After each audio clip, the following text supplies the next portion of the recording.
What's up, Drew? Lance Galloway from the Detroit Pistons. Just want to say thank you for all your support. Give you a shout out.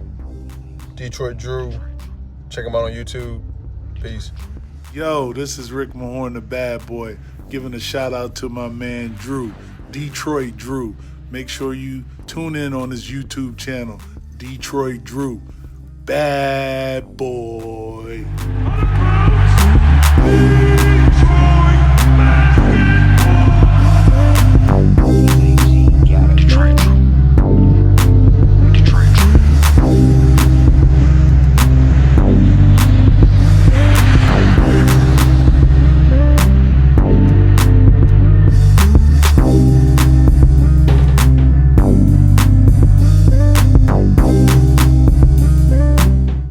Yo peeps, how's it going?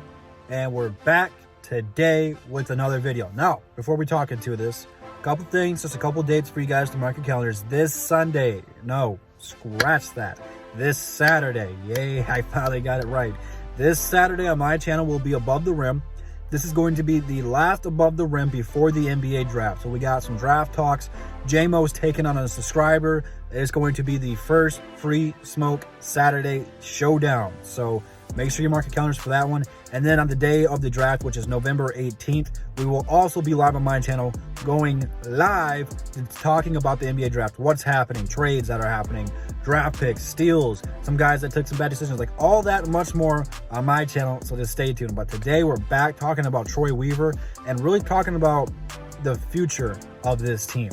Now, this quote is from the Detroit Free Press. Now, I'm paraphrasing here because I don't have the quote in front of me. But he says, "We are still going to be competitive. And if that changes, I won't be around here." Love to hear that. Love to hear that. Because there's a couple things we can pick away from this. Let's keep it with the draft. If you're looking to be competitive, you're looking for the best possible outcome. You want to add the most talent. You want to add the most game changers. And there's a couple different ways this go. Any way the Pistons go in the draft is going to be a competitive move. Now, hear me out. You'd be like, well, that's kind of a backhanded answer there. Kind of. But listen, if they're confident that they can get Anthony Edwards or LaMelo Ball, I don't know how they're feeling about Anthony Edwards because all of our focus has been on LaMelo, but say they trade up to the first or the second overall pick, one of those two guys is going to be there.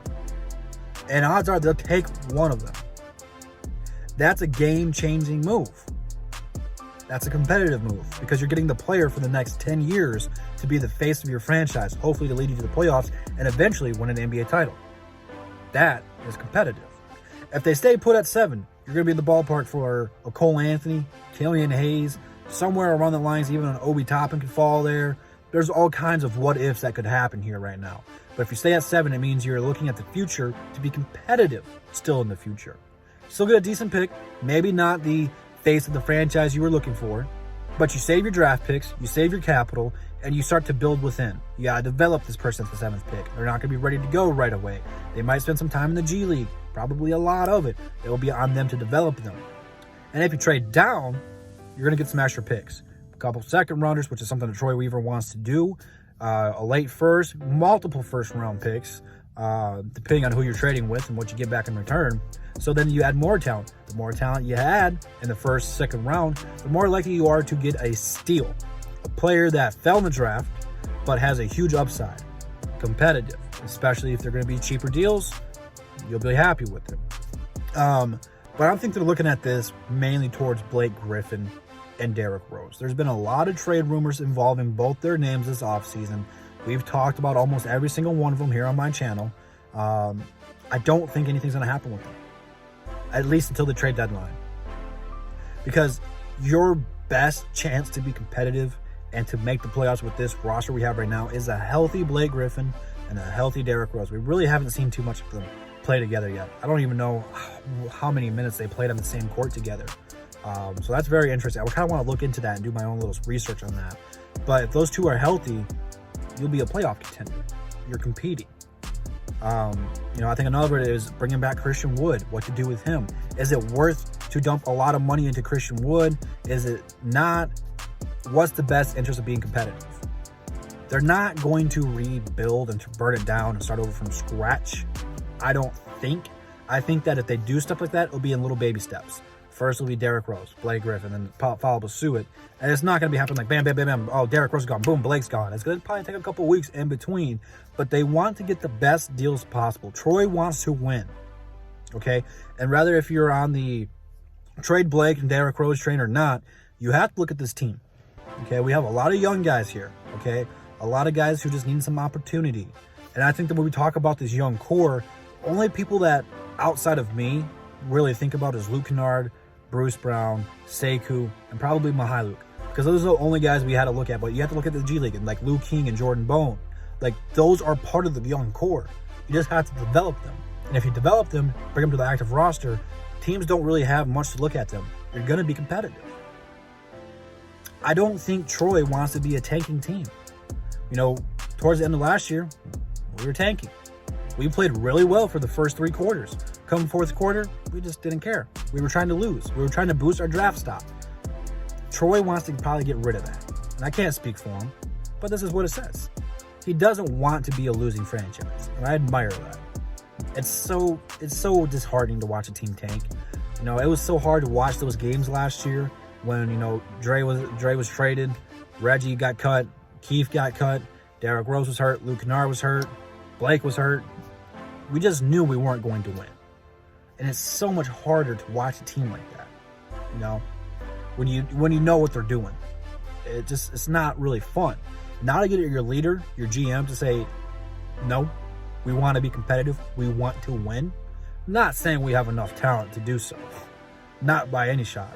But at least get the competitive juices flowing, man. I want this team to fight hard.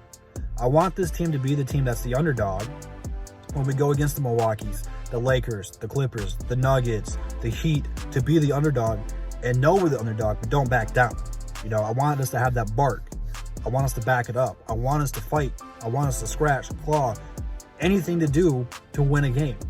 You know, and again, we don't have enough talent to beat everybody yet. So, I don't know, man. There's a lot of questions still involving this team. We still have a lot of talent we have to fill. And come the 18th, it's the start of it. So, I'm very much looking forward to it. Very much so. And, you know, I think, like I said, Blake and Derrick Rose, our season is going to revolve around how well and how healthy they are. If Blake's healthy, odds are we're going to be a playoff team. Not a high playoff seed. No, we're not going to be a 4th seed. I think that the highest we're going to go is the 6th seed, and that would be just a phenomenal year. I think right now we'll be a 8th or 7th pick, or not a pick, but, you know, playoff seed, and then probably be in the 9th seed fighting for it for most of the year. You know, because Blake's not going to be able to play every game. The Pistons aren't probably going to allow that. Same with Derrick Rose. So we're going to have a lot of young fellas, man, trying to get some opportunities and having to pick up the slack when they're not there. So, you know, we might come out and beat a team like Boston by 15 points. Probably not. But then come out the next week, play the Hawks, and get torched because they're not allowed to play back-to-back. So it's something we're going to have to look into, and I'm sure a lot of the scheduling is going to be really weird and probably a lot of back-to-backs this year since the season's starting so early because next year they want to get it back on track. So there's a lot of things we're looking at, and I'm rambling on. So I don't want to get too carried away here because I'm acting like this is a live stream and it's not. But I want to go live. I just don't have the time to go live like I used to. But leave your thoughts down below about Troy Weaver saying he wants to be competitive, and if we're not, he won't be sticking around. Leave your thoughts below on that. Instagram, Twitter, DSA stuff in the description. Check all that stuff out, and I will see you guys right here tomorrow. And that's the bottom line because Detroit Drew said so. Peace.